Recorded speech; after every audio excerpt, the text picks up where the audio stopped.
Gulf breaking ന്യൂസിലേക്ക് സ്വാഗതം. പ്രവാസ ലോകത്തെ വിവിധ വാർത്തകൾക്കായി ഈ ചാനൽ സബ്സ്ക്രൈബ് ചെയ്യൂ.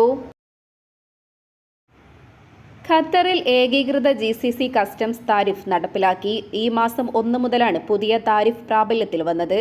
പഴയ 8 ഡിജിറ്റ് കോഡിന് പകരം 12 ഡിജിറ്റാണ് പുതിയ താരിഫിൽ.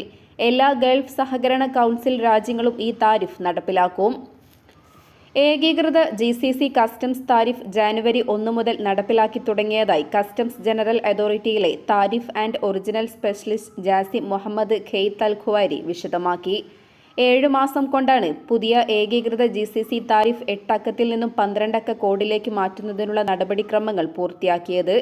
ഇതോടെ കസ്റ്റംസ് ഡ്യൂട്ടി നിരക്ക്, താരിഫ് ഇതര തടസ്സങ്ങൾ, സ്ഥിതിവിവര ലക്ഷ്യങ്ങൾ തുടങ്ങി ഒട്ടനവധി ആവശ്യങ്ങൾക്കായി ഉൽപ്പന്നത്തെ തരംതിരിക്കാൻ സാധിക്കും.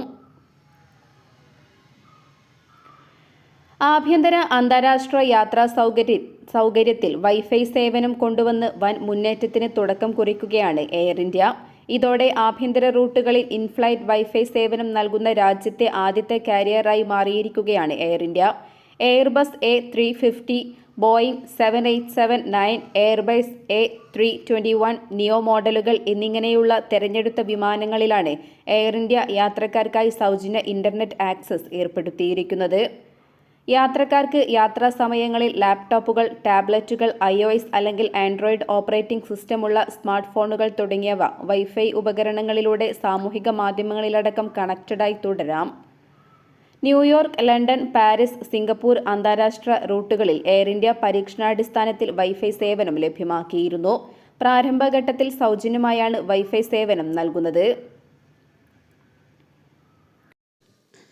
കുവൈറ്റിൽ ഇന്ത്യൻ സർവകലാശാലകളുടെ ക്യാമ്പസുകൾ തുറക്കാനുള്ള ചർച്ചകൾ പുരോഗതിയിൽ. National Bureau for Academic Accreditation and Education Quality Assurance പട്ടികയിൽ ഇന്ത്യൻ സർവകലാശാലകൾക്ക് അക്രഡിറ്റേഷൻ ലഭിക്കുന്നതിനുള്ള നടപടികളും അതിവേഗ പാതയിലാണെന്ന് കുവൈറ്റിലെ അംബാസിഡർ ഡോക്ടർ ആദർശ് സ്വൈക്കെ പറഞ്ഞു. ഇന്ത്യൻ പ്രധാനമന്ത്രി നരേന്ദ്രമോദിയുടെ കുവൈറ്റ് സന്ദർശനത്തിന് ശേഷമുണ്ടായ പുരോഗതികൾ സംബന്ധിച്ച് നടത്തിയ വാർത്താ സമ്മേളനത്തിലാണ് ഇക്കാര്യങ്ങൾ വിശദമാക്കിയത്. കുവൈറ്റിൽ ഇന്ത്യൻ സർവകലാശാലകളുടെ ക്യാമ്പസുകൾ തുറക്കുന്നത് മാത്രമല്ല, സുഷമ സ്വരാജ് ഫോറിൻ സർവീസ് ഇൻസ്റ്റിറ്റ്യൂട്ടിന്റെ ഭാഗമായി കുവൈറ്റിലെ നയതന്ത്രജ്ഞർക്ക് ഇന്ത്യൻ ഫോറിൻ സർവീസ് അക്കാദമിയിൽ പരിശീലനം നൽകുന്നതിനുള്ള നടപടികൾ ചർച്ചയിലാണെന്നും അംബാസിഡർ വ്യക്തമാക്കി. ഒമാനിൽ നിന്നും ഇത്തവണ 470 പ്രവാസികൾക്ക് ഹജ്ജിന് അവസരം ലഭിക്കും. 39,540 പേരാണ് ഇത്തവണ ഹജ്ജിന് രജിസ്റ്റർ ചെയ്തത്. 14,000 ഒമാന്റെ ഹജ്ജ് ക്വാട്ട. 13,098 ഒമാനികൾക്കും അവസരം ലഭിക്കും. ബാക്കി സീറ്റ് ഒമാൻ ഹജ്ജ് മിഷൻ അംഗങ്ങൾക്കായിരിക്കും. അറബ് പൗരന്മാരായ 235 പേർക്കും ഇതര രാഷ്ട്രങ്ങളിൽ നിന്നുള്ള 235 പേർക്കുമായിരിക്കും പ്രവാസി ക്വാട്ടയിൽ നിന്നുള്ള അവസരം. നിരവധി മലയാളികളും ഇത്തവണയും ഹജ്ജിന് അപേക്ഷിച്ച് കാത്തിരിക്കുന്നുണ്ട്. അതേസമയം മസ്കറ്റിൽ ഒമാനിൽ നിന്നും ഇത്തവണ ഹജ്ജിന് അവസരം ലഭിക്കുന്നവർക്ക് സന്ദേശം അയച്ചു തുടങ്ങിയതായി ഔക്കാഫ് മതകാര്യ മന്ത്രാലയം അറിയിച്ചു. ഹജ്ജ് തീർത്ഥാടനത്തിനുള്ള യോഗ്യതയുടെ മുൻഗണന പാലിച്ചുകൊണ്ട് നീതി ഉറപ്പാക്കുന്നതിനാണ് ഇലക്ട്രോണിക് സംവിധാനം വഴി നറുക്കെടുപ്പിലൂടെ അർഹരായവരെ കണ്ടെത്തുന്നത്. സന്ദേശം ലഭിക്കുന്നവർ 5 ദിവസത്തിനുള്ളിൽ മന്ത്രാലയം നിർദ്ദേശങ്ങൾ പ്രകാരം തുടർ നടപടികൾ സ്വീകരിക്കണം. ഈ ദിവസങ്ങളിൽ ലൈസൻസുള്ള ഹജ്ജ് കമ്പനികളിൽ രജിസ്ട്രേഷൻ പൂർത്തിയാക്കേണ്ടതുണ്ട്. കൂടാതെ പങ്കാളിത്തം ഉറപ്പുവരുത്തുന്നതിനായി കരാർ തുകയുടെ 50% ഈ കാലയളവിൽ കൈമാറണമെന്നും ഔക്കാഫ് മതകാര്യ മന്ത്രാലയം അറിയിച്ചു. ഹജ്ജിന് അപേക്ഷിച്ചവരിൽ നിന്നും മുതിർന്നവർ, അർബുദ രോഗികൾ, ഭിന്നശേഷിക്കാർ, ആദ്യമായി ഹജ്ജിന് പോകുന്നവർ തുടങ്ങിയവർക്ക് മുൻഗണന ലഭിക്കും. കാഴ്ച വൈകല്യമോ ശാരീരിക വൈകല്യമോ ഉള്ള സ്ത്രീകൾക്കും പുരുഷന്മാർക്കും കൂടെ ആളുകളെയും അനുവദിക്കും. ഹജ്ജിന് അവസരം ലഭിക്കുന്നവർക്കുള്ള വാക്സിനേഷൻ ഉൾപ്പെടെ വരുന്ന മാസങ്ങളിൽ ആരോഗ്യ കേന്ദ്രങ്ങൾ വഴി ലഭ്യമാക്കുമെന്നും അധികൃതർ അറിയിച്ചു.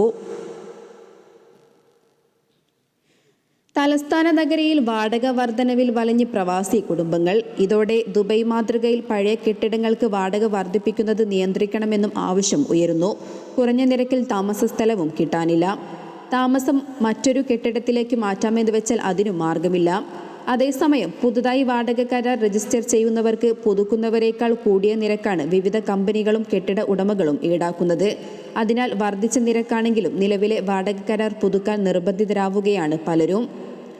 ദുബൈയിലെ കരാമ, ഹിസൈസ്, സത്വ, ഷാർജയിലെ റോള എന്നിവ പോലുള്ള അബുദാബിയിൽ മലയാളികൾ തിങ്ങിപ്പാർക്കുന്ന മുസഫ റെസിഡൻഷ്യൽ ഏരിയകളിൽ ഫ്ളാറ്റുകൾ കിട്ടാനില്ല. കെട്ടിട ഉടമകൾ 5 മുതൽ 30% വരെ വാടക കൂട്ടിയിട്ടും വർദ്ധിച്ച നിരക്ക് നൽകി അതത് കെട്ടിടങ്ങളിൽ കഴിയേണ്ട അവസ്ഥയാണ്.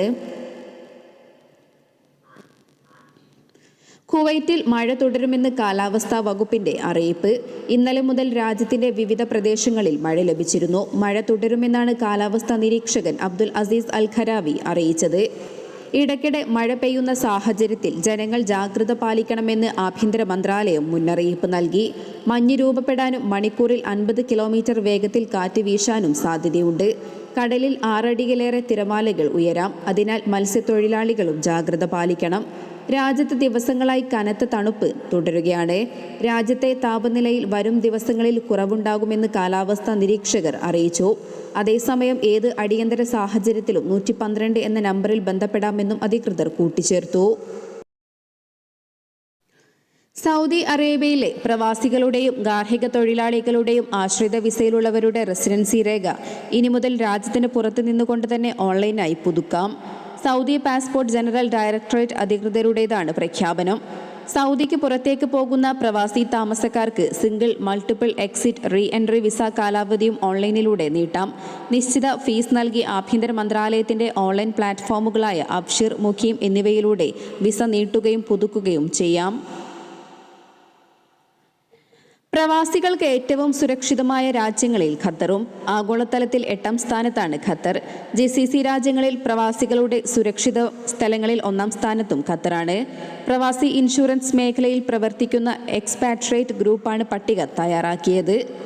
128 രാജ്യങ്ങളിലെ സമാധാന സൂചിക, രാഷ്ട്രീയ സ്ഥിര കുറ്റകൃത്യങ്ങളുടെ കണക്ക്, പ്രകൃതി ദുരന്തങ്ങളുടെ സാധ്യത തുടങ്ങിയ വിവിധ വശങ്ങൾ വിലയിരുത്തിയാണ് ഗ്രേഡിംഗ് നിശ്ചയിച്ചത്. ഈ മാനദണ്ഡങ്ങൾ പ്രകാരം GCCയിൽ പ്രവാസികൾക്ക് ജീവിക്കാൻ ഏറ്റവും സുരക്ഷിത രാജ്യം ഖത്തറാണ്. സിംഗപ്പൂരാണ് 1ാം സ്ഥാനത്ത്. ആദ്യ 10-ൽ ഖത്തറും സിംഗപ്പൂരും ഒഴികെയുള്ള രാജ്യങ്ങളെല്ലാം യൂറോപ്പിൽ നിന്നാണ്. GCC രാജ്യങ്ങളിൽ ബഹ്റൈൻ 13ാം സ്ഥാനത്തും കുവൈറ്റ് 15ാം സ്ഥാനത്തുണ്ട്. സൗദി അറേബ്യയിൽ കനത്ത മഴ തുടരുന്നു. ശക്തമായ മഴയെ തുടർന്ന് മക്ക, മദീന മേഖലകളിൽ പല റോഡുകളിലും ഇപ്പോഴും തന്നെ വെള്ളക്കെട്ടാണ്. വെള്ളപ്പൊക്കം വാഹന ഗതാഗതത്തെയും സാരമായി ബാധിച്ചു. വിവിധ തീവ്രതയിലുള്ള മഴയാണ് രാജ്യത്തിന്റെ വിവിധ ഭാഗങ്ങളിൽ പെയ്യുന്നത്. മദീനയിലെ ബദർ ഗവർണറേറ്റിലെ അൽ ഷഫിയയിലാണ് ഏറ്റവും കൂടുതൽ മഴ രേഖപ്പെടുത്തിയത്, 49.2 മില്ലിമീറ്റർ. ജിദ്ദ നഗരത്തിലെ അൽ ബസത്തീനിൽ 38 മില്ലിമീറ്റർ മഴയും പെയ്തു. നിരവധി വാഹനങ്ങളാണ് വെള്ളപ്പൊക്കത്തിൽ ഒഴുകിപ്പോയത്. മദീനയിലും സമാനമായ രീതിയിൽ കനത്ത മഴയാണ് പെയ്തത്. മക്കയുടെ തെക്ക് കിഴക്കുള്ള അൽ അവാലി പ്രദേശത്ത് നിരവധി കുട്ടികൾ കുടുങ്ങിക്കിടക്കുന്നതായി റിപ്പോർട്ടുകൾ പുറത്തുവന്നിരുന്നു. പ്രദേശത്ത് മനുഷ്യചങ്ങല തീർത്താണ് രക്ഷാപ്രവർത്തനം നടന്നത്. ഇതിനിടെ മക്കയിൽ ഒരു ഡെലിവറി ബോയ് ബൈക്കിൽ നിന്നും വെള്ളക്കെട്ടിലേക്ക് തെറിച്ചു വീഴുന്നതിൻ്റെ ഉൾപ്പെടെ നിരവധി വീഡിയോകൾ സാമൂഹിക മാധ്യമങ്ങളിൽ പ്രചരിക്കുന്നുണ്ട്. വെള്ളത്തിലൂടെ വലിയ മരങ്ങളും മറ്റും ഒലിച്ചു പോകുന്നതും കാണാം. മക്ക, മദീന, തുറമുഖ നഗരമായ ജിദ്ദ എന്നിവിടങ്ങളിൽ സൗദി അറേബ്യയിലെ കാലാവസ്ഥാ വകുപ്പ് റെഡ് അലർട്ട് പ്രഖ്യാപിച്ചിരുന്നു. അതേസമയം കനത്ത മഴയ്ക്കും വെള്ളപ്പൊക്കത്തിനും സാധ്യതയുണ്ടെന്ന് നേരത്തെ തന്നെ കാലാവസ്ഥാ വകുപ്പ് മുന്നറിയിപ്പ് നൽകിയിട്ടുണ്ട്. കിഴക്കൻ നഗരങ്ങളായ Al Ahsa, Jubail, Al Khobar, Dammam, Qatif എന്നിവിടങ്ങളിലും മഴ പെയ്തു.